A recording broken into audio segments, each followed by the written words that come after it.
공자께서 말씀하셨다. 활을 쏠 때 관역을 뚫는 것만을 중요시 여길 필요 없다. 사람들은 저마다 가진 힘이 다르기 때문이다. 이것이 바로 옛날의 도다. 공자는 화살이 관역을 얼마나 깊게 뚫고 들어가 박히느냐로 등급을 나누거나 점수를 매기는 것은 옳지 않다고 말했다. 사람마다 지닌 힘이 다르기에 관역을 얼마나 깊이 뚫었느냐로 평가하는 것은 공정치 못하기 때문이다. 공자는 제자마다 각기 지닌 역량이 다름을 알고 있었기에 그들에게 같은 능력을 원하지 않았다. 그는 제자들이 지닌 성향과 특장점을 꿰뚫고 있었으며 그에 맞춰 교육법을 달리했다. 자로에게는 자로의 수준에 맞게, 자공에게는 자공의 수준에 맞게 가르침을 주었다. 각자의 세계에 맞는 조언은 따로 있다. 제자 중 자기 개발에 열심이었던 자공은 학문에 욕심이 많았다. 자공은 공자의 제자 중 가장 뛰어난 인물인 안현처럼 높은 경지에 이르고 싶었다. 그래서 자신의 역량이 어느 정도인지 스승에게 질문하고 호련과 같다는 답을 얻었다. 호련은 제사를 지낼 때 음식을 담는 귀중한 그릇을 뜻하는 말로 호련과 같다는 말은 자공이 이미 공자에게 실력을 인정받았음을 뜻한다. 하지만 그는 자신을 개발하는데 멈춤이 없었다. 한 번은 자신만만한 자공이 이런 말을 했다. 다른 사람이 제게 강요하는 일은 저는 하고 싶지 않습니다. 마찬가지로 저 역시 다른 사람에게 강요하지 않으려 합니다. 한마디로 상대방이 싫어하는 것을 강요하지 않겠다는 의미다. 그런 자공에게 공자는 사야, 내가 미칠 수 있는 것이 아니다 라고 말했다. 그야말로 자신의 애제자에게 팩트 폭행을 한 셈이다. 물론 애정어린 충고였다.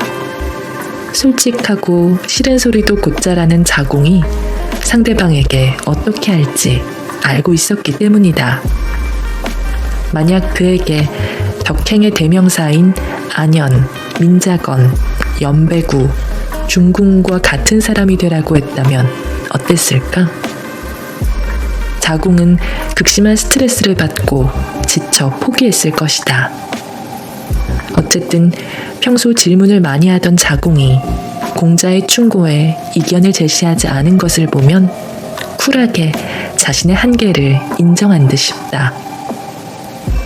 이 이야기는 위령공에 다시 한번 등장한다. 자공은 평생 마음에 새겨두고 실천할 만한 것을 스승인 공자에게 물었고 공자는 기소부력 물시어인이라 말했다. 자기가 하고 싶지 않은 일을 남에게 강요하지 말라는 것이다.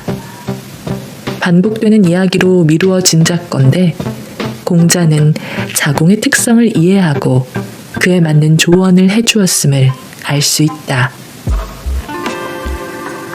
모두가 같은 속도로 걸을 필요는 없다. 뱁새가 황새 따라가면 가랑이 찢어진다는 속담이 있다. 나의 분수에 맞지 않게 살면 도리어 해를 입는다. 뱁새는 13cm 정도 되는 작은 크기의 새다. 반면 황새는 긴 다리를 지닌 몸통이 큰 새다. 뱁새가 그 짧은 다리로 황새를 쫓아가려고 뛰다 보면 숨도 차고 이래저래 역부족일 수밖에 없다. 아마도 힘들어서 쓰러질 게 뻔하다. 우리들 마음속에도 뱁새이면서 황새가 되고 싶은 욕망이 들어있다. 안 되는 걸 알면서도 쫓아가지 못해 안달이 난다. 분수에 맞게 살라는 것은 현실에 안주하라는 말이 아니다. 정확히 말하면 내가 갖고 있는 것에 감사하고 그 안에서 나만의 길을 찾으라는 의미다. 그러니 꿈을 포기하라는 말로 오해해선 안 된다. 꿈을 향해 노력하되 무리하지 말라는 의미다. 더 정확히는 애써 남을 따라할 필요 없이 나의 방식과 속도를 유지하라는 것이다. 내게는 나의 꿈이 있으니 다른 사람의 꿈을 탐낼 이유가 없다. 나의 속도와 걸음걸이로 나아가면 된다. 달팽이의 움직임을 본 적이 있는가? 꼬물거리며 정말 느린 속도로 천천히 기어간다. 저렇게 해서 언제 길을 건너가려나 싶지만 시간이 지나 살펴보면 어느새 그 달팽이는 사라지고 없다. 자신의 점액을 이동한 흔적 따라 길가에 남겨둔 채 느린 속도일지언정 달팽이는 멈추지 않는다. 자신의 속도로 꾸준히 나아가 궁극에는 가고자 하는 곳에 도달한다. 결과보다 과정에서 즐거움을 얻어라. 하룻밤새 새로운 것이 나오고 따라가기 벅찰 만큼 급변하는 세상에서 불안함을 느끼는 것은 당연한지도 모르겠다. 그렇기에 자신의 페이스를 유지하는 것이 중요하다. 남들처럼 하겠다고 자신이 감당할 수 없는 속도로 달려간다면 중심을 잃고 쓰러질 수 있기 때문이다. 우리는 모두 자신이 감당할 수 있는 속도가 있다. 달팽이가 개구리처럼 껑충껑충 뛸 수 없는 것처럼 공자가 활을 쏘는데 관역을 주로 삼지 않는다고 말한 이유도 이와 같다. 어떤 사람은 천성적으로 힘이 세거나 기술이 좋아서 화살로 관역을 쉽게 뚫을 수 있다. 반면 어떤 사람은 태생적으로 힘이 약하고 기술이 부족해 화살을 쏘아 관역에 간신히 꽂히기도 한다. 이처럼 우리는 타고난 재능도 역량도 모두 다르다. 힘이 약하고 기술이 부족하다면 관역에 꽂기 위함이 아닌 활을 쏘는 나름의 목적과 목표를 다지면 된다. 혹은 활쏘기가 아닌 다른 일을 찾는 것도 괜찮다. 활을 잘 쏘지는 못하지만 말을 잘 타거나 수레를 잘 몰거나 글을 잘 쓰는 등 분명 다른 재능이 있을 테니 말이다. 남들이 하는 것을 내가 해야 할 필요도 없고 남들이 가는 방향으로 가야 하는 것도 아니다. 그리고 더욱 주의할 것이 있다. 결과만을 우선시해서는 안 된다는 점이다. 활 시위를 당겨 관역을 맞추는 데만 집착하면 어떨까? 과정은 무시한 채 결과만을 생각한다면? 부담과 강박 때문에 활쏘기가 재미없어질 수 있다. 혹은 압박감 때문에 실력만큼 성취하지 못할 수도 있다. 우리 삶도 이와 같다. 1등, 합격, 승진 등 결과에만 집착하다 보면 그 결과에 이르는 과정이 고통으로 다가온다. 당연히 재미나 흥미를 느끼기 어렵다. 결과만큼이나 그에 다다르는 과정에서의 즐거움과 의미도 놓치지 말아야 한다. 자궁은 비록 덕행에서는 다른 4명의 제자에게 뒤졌지만 그의 언행은 누구보다 뛰어났다. 나라의 운명을 좌지우지할 정도로 말이다. 또한 그의 상업적 능력은 공자도 인정하고 한복할 정도였다. 그는 이미 자신만의 도를 이룬 것이다. 지향점이 명확하면 흔들려도 괜찮다. 공자께서 말씀하셨다. 가령 산을 만드는 것으로 비유하자면 한 삼태기의 흙을 보태지 않아 완성되지 못하더라도 중지하면 내가 중지하는 것이다. 가령 땅을 평평하게 만드는 것으로 비유하자면 한 삼태기의 흙만 쌓았다고 해도 나아가면 내가 나아가는 것이다. 공자는 한 삼태기의 흙만 쌓아도 전진하는 것이라고 말했다. 사극에서 종종 지피나 새끼를 엮어 만든 삼태기가 나오는 것을 보게 된다. 요즘에는 보기 드물지만 예전에는 농가에서 곡식, 재, 흙 등을 옮기는데 다양하게 사용되었던 물건이다. 그런데 작은 삼태기로 흙을 쌓아 땅을 평평하게 만드는 것이 가능할까? 분명 시간이 엄청나게 들 것이다. 그런데도 공자가 이처럼 과장되게 표현한 이유는 따로 있다. 예를 들어서 포클레인이나 불도저 등을 이용해서 흙을 쌓고 쌓아 산을 만들었다. 그리고 딱 한 삼태기의 흙만 보태면 산이 완성될 수 있는 상태라고 가정해보자. 만일 이때 힘들어서 더는 못하겠다며 포기한다면 결국 산을 쌓지 못하고 미완성으로 끝이 날 것이다. 그 전까지 열심히 흙을 올려 산을 쌓았음에도 딱 한 삼태기의 흙이 모자라서 말이다. 여기서 살펴봐야 할 핵심 키워드는 바로 멈추다는 뜻을 지닌 지와 나아가다는 뜻의 진이다. 때론 멈추는 것도 지혜다. 멈추거나 나아가는 것은 온전히 내가 선택할 문제다.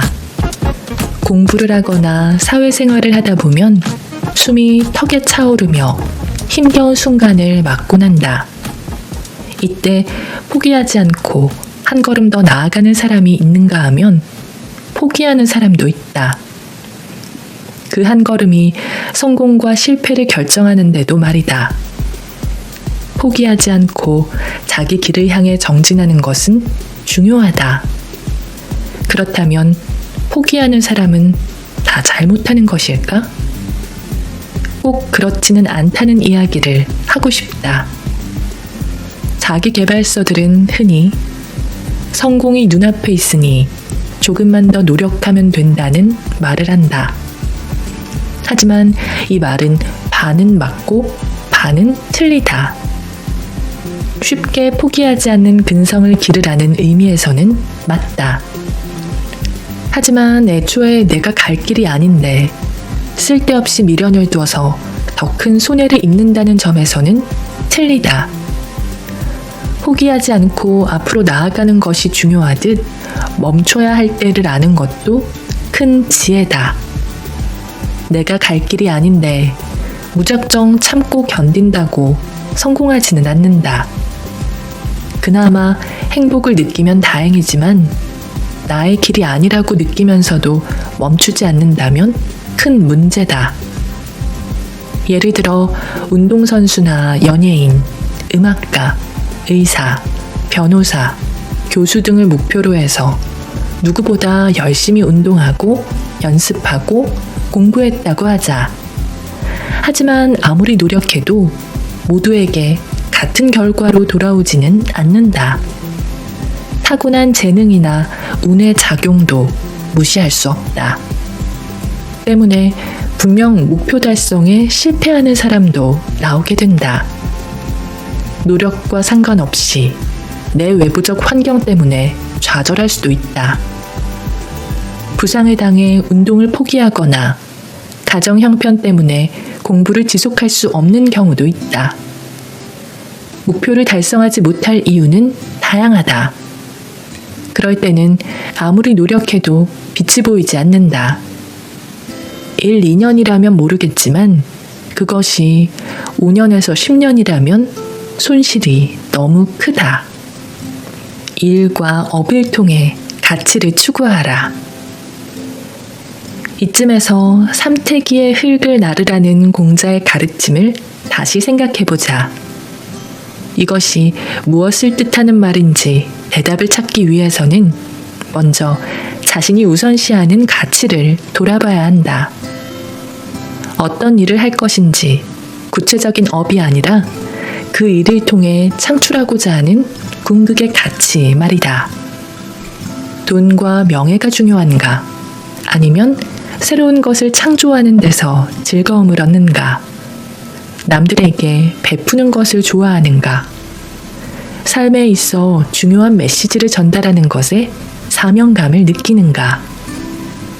이렇게 인생을 보다 큰 관점에서 바라보면 직업은 내가 추구하는 가치를 위한 일부분이 된다.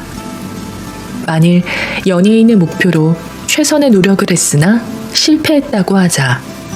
그렇다면 연예인이 되지 못했다고 좌절할 게 아니라 연예인이 되고자 한 이유, 그것을 통해 추구하고자 한 가치가 무엇인지를 생각해 봐야 한다. 단지 유명해지고 돈을 많이 버는 것이 아니라 자신의 재능으로 다른 사람들에게 기쁨을 주는 게 목표였다면 다른 길을 택할 수 있다. 유튜브를 통해서 재능을 펼칠 수도 있고 댄스 강사나 연기 강사가 되어 가르침을 주며 즐거움을 느낄 수도 있다. 직업 자체에 얽매일 게 아니라 그 일을 통해 궁극적으로 이루고자 한 바에 집중하는 것이 중요하다. 그것이야말로 나의 가치를 향해서 계속 나아가는 길이다. 애플의 CEO 팀 쿡은 노동과 평등에 큰 가치를 두었다.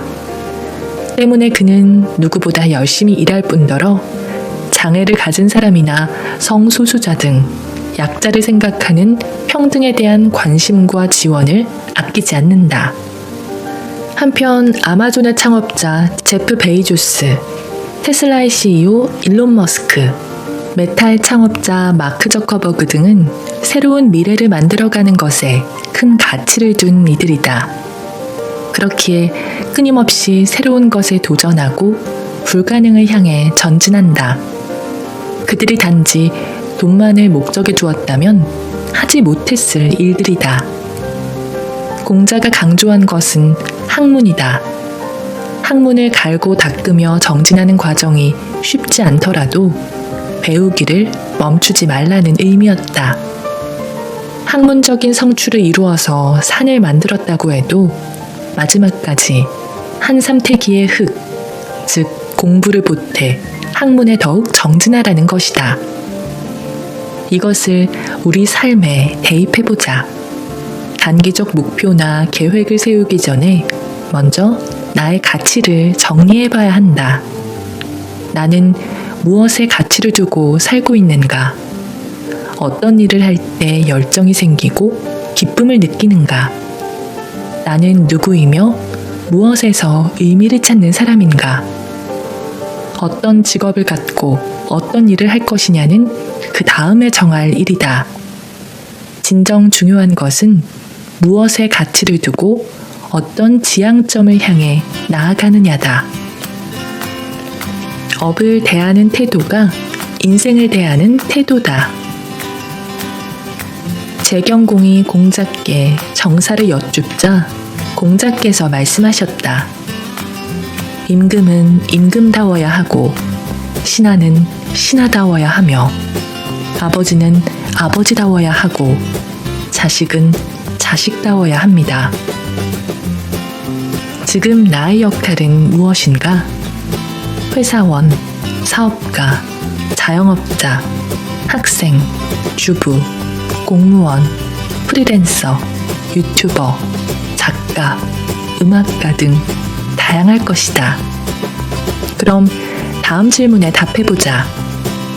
지금 맡은 일에 최선을 다하고 있는가? 많은 이들이 자신의 삶에 최선을 다하고 있다고 생각한다. 적어도 하루 8시간 이상을 투자해서 일하고 있기 때문이다. 최선을 다해 살고 있긴 하지만 한편으로는 지금보다는 좀 더 나은 삶을 원하기도 한다. 지금 하는 일이 불만족스럽거나 막연히 다른 일을 꿈꾸기도 한다. 세상이 권하는 직업에 나를 맡기지 말라. 다른 직업 혹은 다른 직장을 부러워하고 동경하는 사람들이 많다. 하지만 무조건 좋은 직업이나 직장이란 없다. 어떤 일이든 어떤 직장이든 각기 장단점을 갖고 있다. 전문직이나 공무원은 어떨까?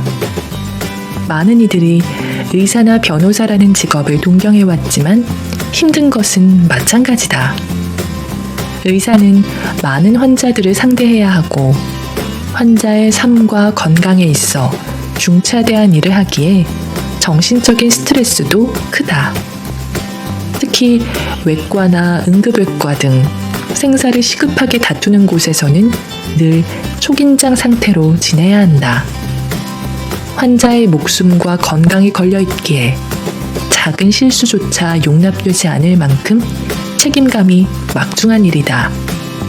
그뿐인가, 몇 달씩 병원과 환자에만 매여 있다 보니 가족 얼굴조차 보기 힘들다는 이야기도 많이 들어보았을 것이다. 금융업계는 어떤가? 수억 원대 연봉을 자랑하는 애널리스트가 부럽다고 생각할 수도 있다. 하지만 그들 역시 업무 부담이 상당하다. 거의 매일 밤 12시까지 일하고도 다음 날이면 7시 전에 출근해야 한다. 주말에 출근하는 것도 부지기수다. 세계 경제 동향은 물론 기업과 시장의 변화도 항상 파악해야 하므로 긴장의 끈을 놓을 수 없다.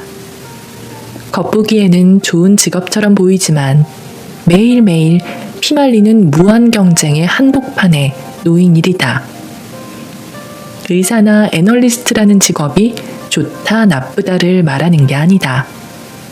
남들 눈에 보이는 것과 그 직업의 실제는 다르다는 뜻이다.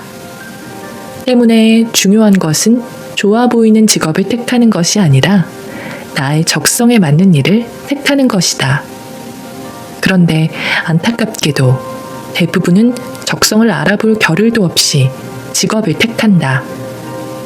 학교를 졸업하면 바로 취업난을 뚫고 생활전선에 뛰어들어야 하기에 적성을 따져가며 직업을 고르는 것이 자칫 배부른 소리로 들리기도 한다. 혹은 자신이 무엇을 좋아하는지는 제쳐두고 부모님이 원하는 직업을 택하는 경우도 많다. 부모들이 선호하는 직업군은 대체로 의사, 변호사, 판사, 공무원, 대기업 회사원 등이다. 누군가는 다른 사람의 생명이나 건강에 관심이 없는데도 의대에 다니며 어려운 의학 공부를 해야만 한다. 어떤 사람은 국가고시를 준비하기 위해서 몇 년간 고시원에 머물며 시간과 노력을 쏟아붓는다. 반드시 성공한다는 보장도 없이 말이다. 또 어떤 사람은 가족 대대로 내려오는 직업을 물려받아야 한다는 부담도 있다. 이처럼 남들이 보기 괜찮다고 인식되는 직업, 부모가 원하는 직업을 택하는 이들이 적지 않다. 그런데 그 직업이 자신에게 맞지 않는다면 어떻게 해야 할까? 혹은 그 일에 재능이 없다면? 직업에 귀천은 없다고 하지만 우리는 여전히 주변의 눈치를 살핀다. 산농공상 신분제의 잔재가 여전히 남아있다. 하지만 세상은 급변하고 있으며 직업의 세계도 마찬가지다. 직업의 귀천을 따지는 것은 변화하는 세상을 이해하지 못하는 시대착오적인 태도다. 중요한 것은 내가 무엇을 좋아하고 잘하는지를 파악해 적성과 재능에 맞는 일을 찾는 것이다. 그리고 이것은 내가 추구하는 가치로 연결된다. 고통스러운 노동을 할 것인가, 가치 있는 일을 할 것인가. 나는 일에서 어떤 가치를 추구하는가. 그 가치에 따라 맡은 일에 성심을 다하고 즐겨야 한다. 린치핀의 저자 세스 고디는 이를 예술이라고 표현한다. 같은 일을 하더라도 어떤 사람은 생계를 위해서 일한다고 생각하는 반면 어떤 사람은 자신을 예술가로 정의한다. 한 분야에서 꾸준히 최선을 다한 사람은 예술가의 경지에 오르고 장인이 된다. 이처럼 업을 대하는 태도에 따라 생계를 위한 고역이 되기도 하고 예술이 되기도 하는 것이다. 지금 내가 하고 있는 일이 적성에 맞다면 최상이지만 그렇지 않더라도 실망할 필요는 없다. 우선 직업을 바라보는 시각이 바뀐다면 그 일에서 좀 더 의미를 찾을 수 있다. 힘들고 괴로운 일이라고 생각하면 더 힘들게 마련이다. 힘들더라도 감사한 마음을 잊지 않고 일에서 의미를 찾고 즐기려 한다면 태도와 습관이 바뀐다. 자연스럽게 인생 역시 달라지게 된다. 30대 자영업자 이야기라는 유튜브 채널에는 다양한 분야의 자영업자들이 출연한다. 자영업자들은 코로나19로 여러모로 어려움을 겪으며 힘든 상황에 처해 있었다. 그럼에도 좌절하는 대신 그 상황을 타개하기 위해 노력하면서 보람을 느끼는 이들도 많았다.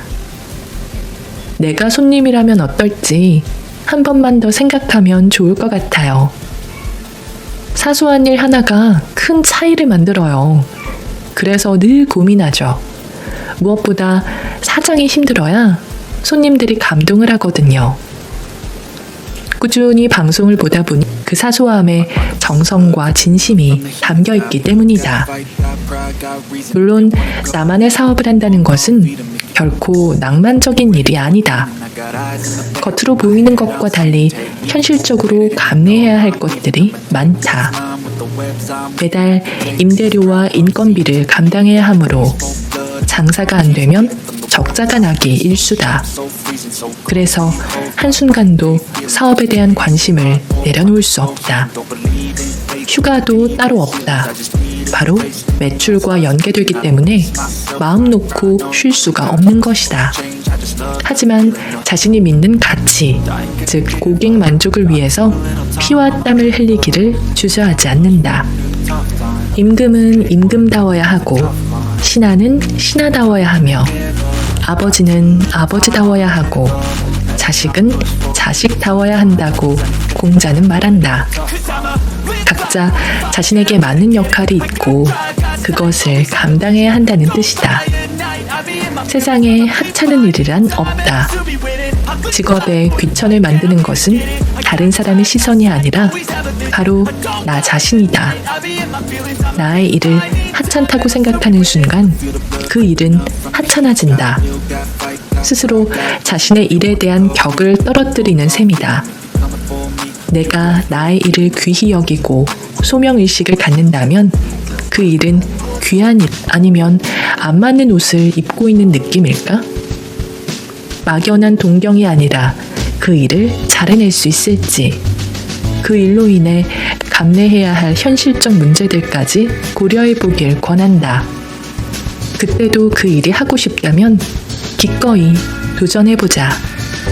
남들의 시선이 아닌 마음의 좌표를 읽어라. 공자께서 말씀하셨다. 옛날의 학자는 자신을 위해 공부하고 연구했는데 지금의 학자는 남에게 자랑하기 위해서 한다. 우리는 살면서 사람 때문에 기쁨과 즐거움을 얻는가 하면 사람 때문에 슬픔과 고통을 얻기도 한다. 사람이 어우러져 살아가는 데서 벌어지는 여러 일 중 타인의 시선에 집착하는 것은 어쩌면 자신을 가장 힘들게 만드는 일이다. 이민을 원한다는 이들 중 상당수가 다른 사람 눈치 보지 않고 살기 위해서라고 할 정도다. 아무 연고도 없는 낯선 곳으로 가면 주변의 시선을 의식하지 않아도 되고 그만큼 자유롭게 살 수 있기 때문이다. 반면 외로움과 정서적 차이는 감수해야겠지만 타인의 인정과 사랑에 집착할 때 생기는 문제. 우리는 기본적으로 인정을 받고 싶어 한다. 이는 인간의 본성이다. 공부나 일을 열심히 하거나 돈을 모으는 것도 그렇다. 스스로 성취감과 만족감을 얻기 위해서긴 하지만 다른 사람들의 존경과 사랑을 받고 싶은 욕구 또한 기저에 자리한다. 공자가 살았던 시대라고 다르지 않다. 그때는 학문을 통해서 입신양명하는 것이 사람들에게 인정받는 지름길이었다. 사실 공자가 공부의 뜻을 세우고 누구보다 열심히 학문에 정진한 것도 비천한 신분을 극복하기 위해서였다. 그는 주문공과 같이 군주를 도와서 세상을 바로잡는 도덕 정치를 하고자 했다. 백성들이 안전하고 행복하게 살 수 있는 세상을 만들고 싶었던 것이다. 한데 미천한 신분으로는 그 일을 할 수 없었기에 학문을 통해 신분을 높이고자 했다. 하지만 시간이 지날수록 남는 것은 실망뿐이었다. 군주는 힘이 없었고 세도가가 득세했다. 그의 뜻을 펼치기에는 역부족이었다. 결국 50대 중반을 넘어서 14년간 유세를 떠나야 했다. 그러나 위정자들은 이상정치, 도덕정치보다는 우선 자신의 세력을 공고히 하고 싶어 했기에 공자의 말을 귀담아 듣지 않았다. 공자는 이러한 세태의 염증을 느끼고 다시 고국인 노나라로 돌아와서 말년을 보냈다. 그럼에도 공자는 끝까지 포기하지 않았다. 여전히 위정자들에게 자신의 의견을 솔직하게 피력하면서 제자들을 육성했다. 그가 만약 부와 명성을 탐했다면 실망과 좌절감 때문에 더 이상 노력하지 않았을 것이다. 하지만 그는 주변의 시선과 상관없이 자신이 믿는 가치를 추구했다. 군자는 자신의 능력이 없음을 걱정하며 다른 사람이 자신을 알아주지 않는 것을 걱정하지 않는다. 그는 군자가 되기 위해서는 주변의 시선에 상관없이 꾸준히 학문을 닦아야 한다고 늘 강조했다. 남을 의식하지 말고 자신을 위한 학문을 해야 한다고 말이다. 그렇다면 지금의 우리는 어떨까? 자신이 이룬 것을 과시하고 남들에게 인정받기 위해 집착하는 사람들이 많다. 그것이 선이든 악이든 간에 타인에게서 인정받고 싶어하고 남의 부러운 시선을 즐기면서 기뻐한다. 공술의 공수거라는 말처럼 빈손으로 와서 빈손으로 돌아가는 것이 인생이다.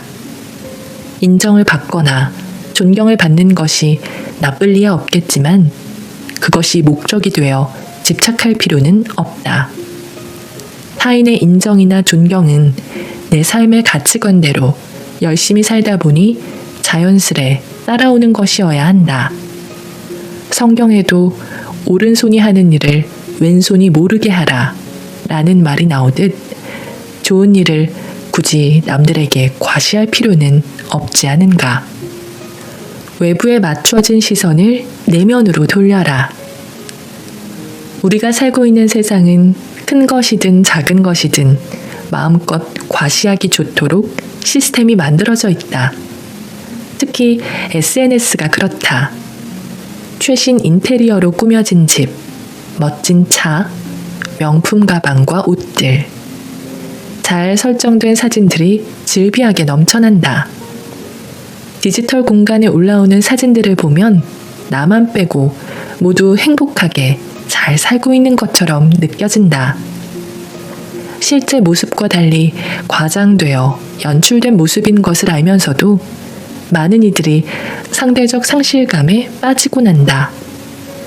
이처럼 남들에게 보이는 것에 집착하면 어떤 문제들이 생길까? 우선 마음이 불편하고 불행해진다. 나의 실상과 마음은 그렇지 않은데 예쁘게 포장하려다 보니 실제와 보여지는 것 사이에 괴리가 생겨난다. 혹은 해결되지 못한 열등감을 남들의 인정과 부러움으로 보상받고자 하는 경우도 있다. 그러나 외부에서 주어진 환호와 부러움이 나의 열등감을 없애주지는 못한다. 내 안에서 일어나는 일은 내가 해결해야만 하기 때문이다. 끊임없이 자신의 일상을 SNS에 올리고 사람들의 관심과 호응에 집착하고 있다면 SNS와 인터넷을 잠시 멈추길 권한다. 처음에는 금단 현상이 나타나 조금 힘들 수도 있다. 하지만 그 시기가 지나고 나면 외부로 향했던 시선이 조금씩 자신에게로 전환되는 것을 느낄 수 있다. 남들의 시선이나 반응에만 쏟았던 에너지가 점차 나에게로 옮겨온다. 그렇게 되면 남에게 보이기 위한 것이 아니라 진정으로 내가 좋아서 하는 행동을 하게 된다. 군자는 세상을 떠나고 나서 자신의 이름이 일컬어지지 않는 것을 근심한다. 고 말했다. 군자도 사람이기에 누군가에게 인정을 받고 싶어하는 마음이 자리하고 있음이 드러난 문구다. 그것은 자연스러운 현상이다. 다만 그것이 지나쳐 명예욕에 집착하면 문제가 된다. 세상사에 도통하고 수많은 제자를 거둔 공자도 자신을 진정 알아주는 사람은 없고 오직 하늘만이 알아준다고 말할 정도였다. 그 속뜻을 헤아려 살펴보면 위정자들에게 자신의 정치 철학이 채택되지 못한 답답함도 있었지만 그만큼 세상 일에 달관했다는 의미도 된다. 결국 공자를 알아주고 인정한 것은 당대의 위정자가 아니라 후대의 위정자였고 수많은 제자들이었다. 하늘뿐만 아니라 사람들도 그의 가치를 알아주고 배우며 따르고자 했다. 자신이 뜻한 길을 가다 보면 많은 장애물이 나온다. 그 중에서 제일 경계해야 할 것이 바로 명예욕이다. 애초 뜻했던 바를 외면한 채 명예욕에 집착하면 본질이 훼손된다. 자신이 무엇을 원했는지, 왜 그 일을 하려고 했는지 잊게 된다. 다시 초심으로 돌아가 자기 내면의 목소리에 귀를 기울여 보자.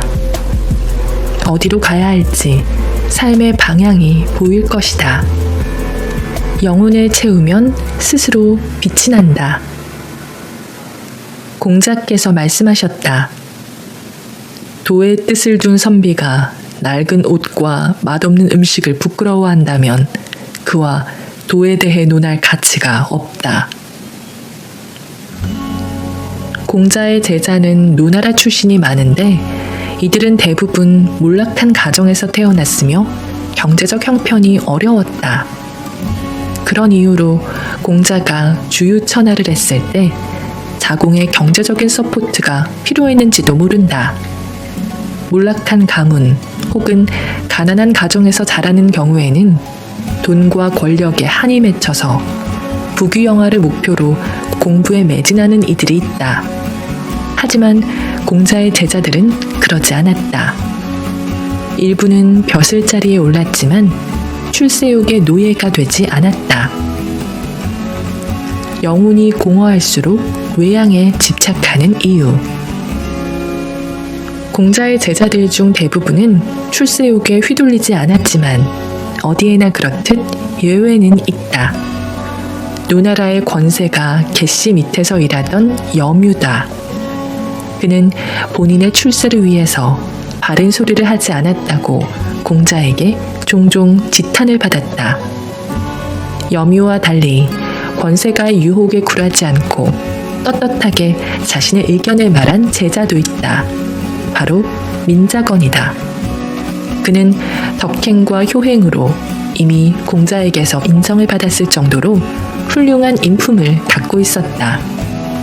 어느 날 그에게도 노나라의 개씨 밑에서 일해달라는 제안이 왔다. 드디어 벼슬길이 열렸고 지긋지긋한 가난과도 이별할 수 있었다. 하지만 그는 이렇게 답했다. 그 제안을 받아들일 수 없다고 전해주십시오. 제가 사양했음에도 다시 저를 찾아온다면 저는 문수가로 달아날 수밖에 없습니다. 민자건이라고 가난에서 벗어나고 싶지 않았을까? 그러나 개씨 밑에서 일할 수는 없었다. 개씨가 누구인가? 노나라의 왕인 소공, 정공, 애공 등을 쥐락펴락하는 삼환시의 수장이었다. 그러니 임금에 대한 충을 배운 그로서는 도저히 용납할 수 없는 일이었다. 물론 염유처럼 능력을 인정받으면서도 세도가를 교화시키는 방법도 있다. 하지만 민자건은 타협하지 않았다. 민자건보다 한술 더 뜬 인물은 안현이었다. 그 역시도 벼슬길에 오르지 않았고 가난함을 감내하며 살았다. 그는 높은 벼슬을 얻지 못했어도 자존감을 잃지 않았으며 겸손했고 배움의 기쁨으로 충만했다. 그를 두고 공자가 이렇게 감탄하며 말할 정도였다. 현명하구나 안회여. 밥 한 그릇과 표주박 한 개에 담긴 마실 것으로 궁벽한 마을에서 사는 근심을 다른 사람들은 감당하지 못하는데 안회는 그 즐거움을 바꾸려 하지 않으니 현자로구나 안회여. 공자가 이렇게 감탄하는 데는 이유가 있었다. 공자는 음식에서도 자기만의 도를 중요시했다. 회는 가늘게 썰어야 하고 고기도 바르게 잘라야 했다. 그 외에 상태가 좋지 않은 음식은 아예 입에 대지 않았다. 물론 건강을 위해서 그랬겠지만 안현의 소박한 식사와 비교하면 꽤 풍족했던 것이 사실이다. 예전에는 자신이 믿는 가치를 위해서 물질적인 부와 명예를 포기하는 것을 높게 평가했다. 이를 명예롭다고 칭송했다. 하지만 지금은 어떤가? 값싼 옷이나 음식을 부끄러워하고 좋은 차와 명품 가방으로 과시하려 든다. 물질적인 부나 외적인 화려함으로 자존감을 높일 수 있다고 착각한다. 사실은 그렇지 않은데 말이다. 소유와 행복의 방정식. 우리는 지금 어느 때보다 물질적으로 풍요로운 시대에 살고 있다. 하지만 끊임없이 소비하고 소유해도 상실감을 느낀다. 채워도 채워지지 않는 공허함에 시달린다. 그런가 하면 물건의 소중함을 잊어버린 채 쉽게 사고 쉽게 버리기도 한다. 이 모든 것이 소비와 소유에서 자신의 존재 의의를 찾으려 하는 거짓된 욕구 때문이다. 이와 관련해 린치핀에는 다음과 같은 이야기가 나온다. 단 2세대 만에 소비 문화는 완성되었다. 이 세상에 전혀 존재하지 않던 생활 양식이 생겨난 것이다. 남을 따라 물건을 사는 행동은 우리가 타고난 유전적 자질이 아니다. 최근에 만들어진 욕구일 뿐이다. 우리는 만들어진 욕구에 의한 끊임없는 소비의 반복을 하고 있다. 쇼핑이나 소비 자체를 부정하자는 게 아니다. 소비가 또 다른 소비를 부르며 쇼핑 중독에 이르는 것을 경계해야 한다는 말이다. 최근에는 소비 자체에 중독되어 물건을 사들이기만 하고 정작 박스조차 풀지 않은 채 쌓아두는 사람들도 있다고 한다. 물건을 사는 데서 오는 잠깐의 즐거움은 유효기간이 짧다. 찰나로 사라져버리고 이내 공허함이 찾아온다. 중독된 소비는 결코 진정한 행복을 가져다 주지 않는다. 행복은 소비나 소유와 비례하지 않기 때문이다. 나는 어떤 옷을 입었느냐로 규정되지 않는다. 메타의 창업자 마크 저커버그의 예화를 살펴보자.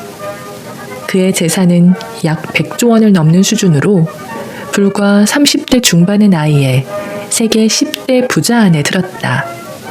그 정도의 재산이 있다면 궁궐 같은 집에 살며 매일 진수성찬을 먹고 온몸을 명품으로 치장할 수 있다. 하지만 그 그는 어떤가? 회색 티셔츠에 청바지만을 고수한다. 심지어 공식 석상에 아디다스의 3선 슬리퍼를 신고 나올 때도 있다. 우리가 동네에서 흔히 보는 그 3선 슬리퍼 말이다. 그가 이렇게 단조로운 차림을 고수하는 이유는 옷 고르는 시간을 절약하기 위해서라고 한다. 옷 고르는 시간을 줄여 보다 가치 있는 일에 자신의 시간을 쓰기 위해서다. 그렇다면 그가 중점을 두는 가치는 무엇일까? 메타의 다음 미션에서 그 의미를 유추할 수 있다. 공동체를 형성하고 사람들에게 세상을 더 가깝게 만들 수 있는 힘을 준다. 한마디로 이 세상 어디에 있든지 가상의 공간에서 공동체를 만들고 사람과 사람을 연결해주는 플랫폼이 되겠다는 의미다. 그는 이러한 가치를 위해서 작은 것을 포기했다.